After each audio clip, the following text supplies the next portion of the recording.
almost 10 years ago, I produced a film called The Mothman Prophecies. And the minute I read that script, I was completely captivated.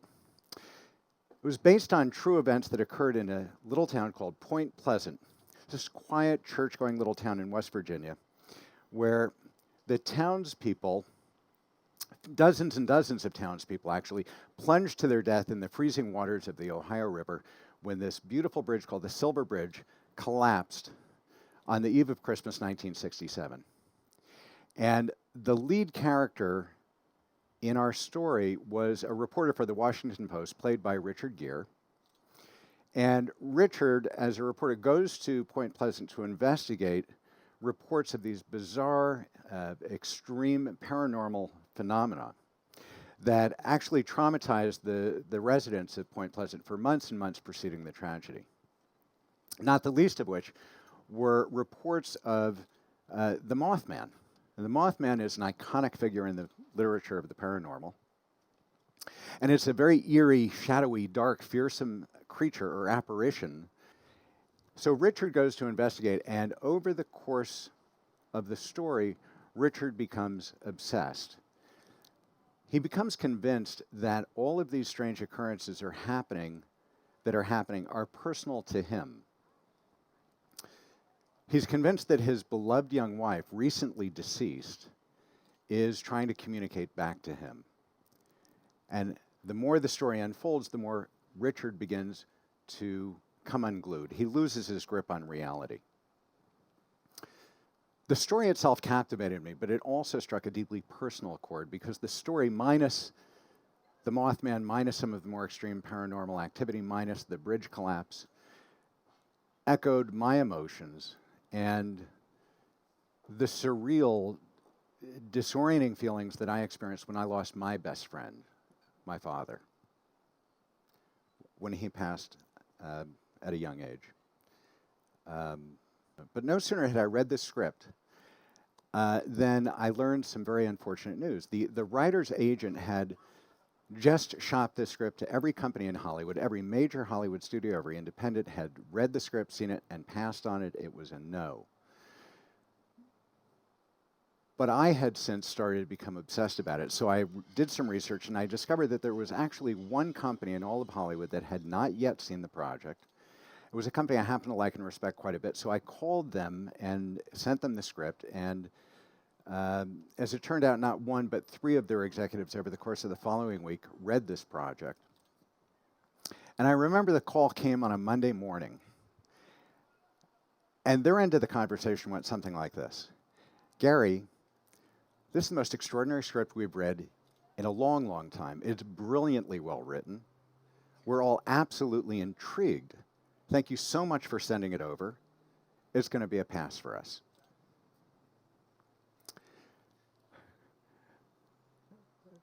So there was a silence, and I said the only thing that came to mind that seemed to make sense, and my comment was, I respectfully decline your pass.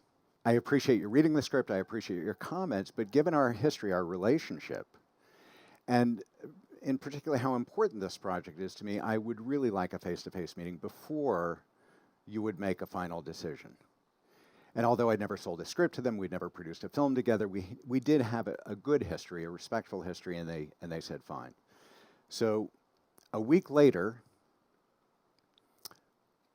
I'm in my car driving to this meeting, which is across town on the Paramount lot, and I'm halfway there, and I'm stopped at a red light, and I have this sudden realization that I have absolutely no idea what I'm going to say to these people to change their mind.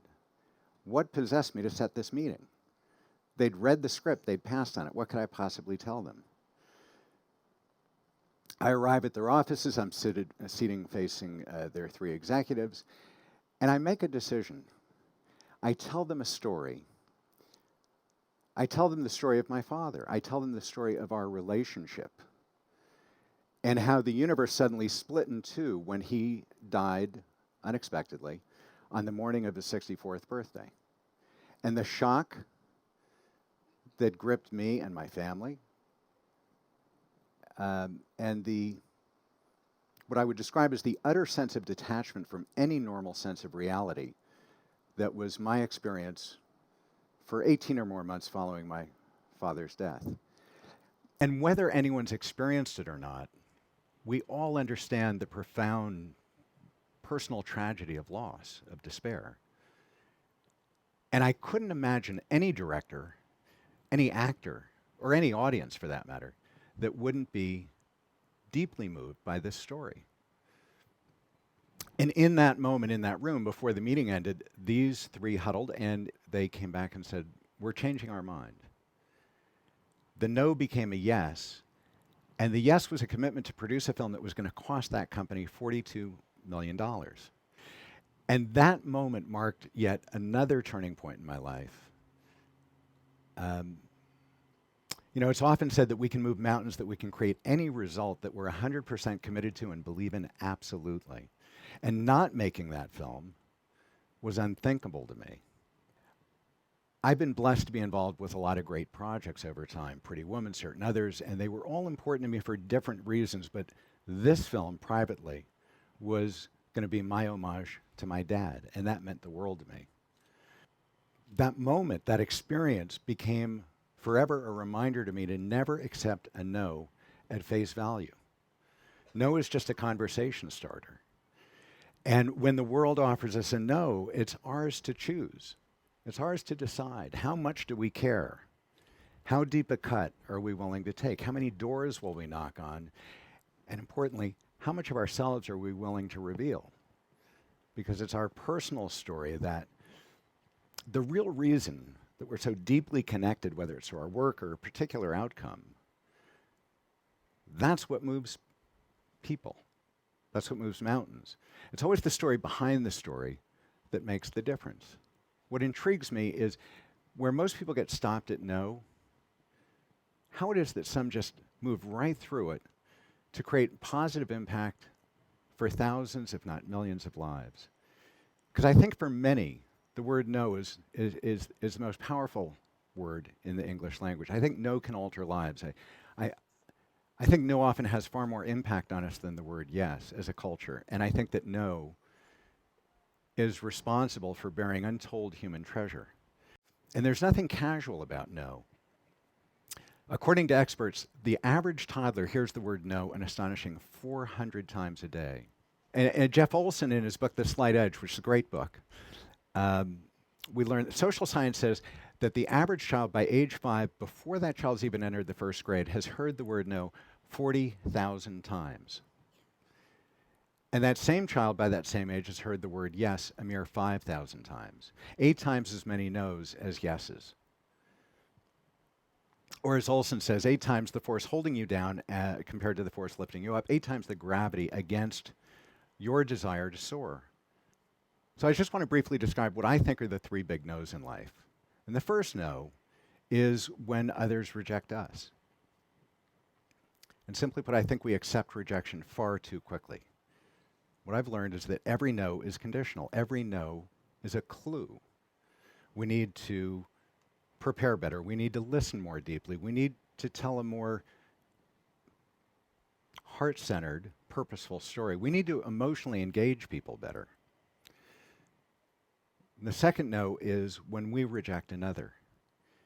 And in that instance, how we communicate that is everything. I think most people are very anxious and uncomfortable hearing no, let alone saying no to another. And they often do it very quickly or they make an excuse. But every no is an opportunity to connect more deeply and to elevate every relationship. I think emotional generosity and absolute honesty, it takes a few more moments, but it does so much more than take the sting out of a no. I mean, letting people know how important your commitments are to you, sharing with people a little bit about your purpose, your passion, why you're less available, and acknowledging them and the importance of their work. That conversation engenders respect, it engenders trust and intimacy. And unlike an excuse, it satisfies. It builds rather than bruises relationships. And the outcome is a much greater appreciation for the other. because your why is your heart connection, and that's the game changer. And the third no, the most insidious no, is the no that we say to ourselves. And everything that I've just said about the second no when we reject another applies here.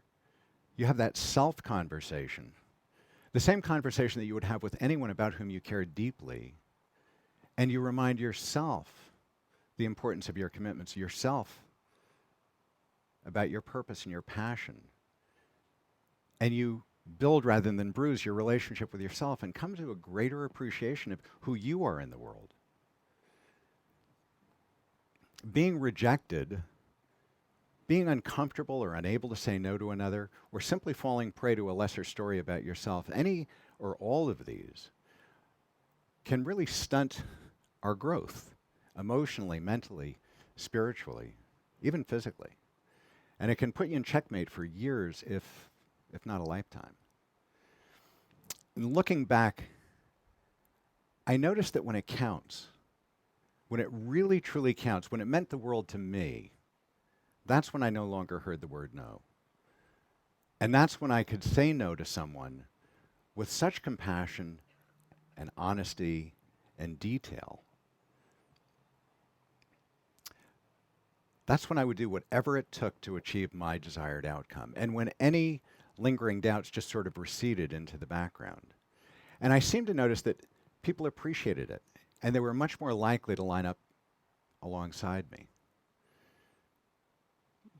But these weren't normal moments. These, in my heart and my mind, these were like huge, uppercase, make or break moments. Not unlike the Mothman prophecies. It's easier to be fierce and deeply authentic when the stakes are really high. The secret, the key every day, is to make every yes work and every no work. And to build bigger and better relationships with every yes and with every no. And when you say no, you bring someone closer. And either way, you choose to share yourself in a way that sets you apart and that does win people over and is far more likely to overcome a no. I believe that people really want to say yes to you. I believe people want to be caught up and swept away. I believe people are looking to discover that cause, that opportunity, that vulnerable, raw human exchange, that personality that's irresistible. And what's irresistible is each of us. What's irresistible is you. Thank you.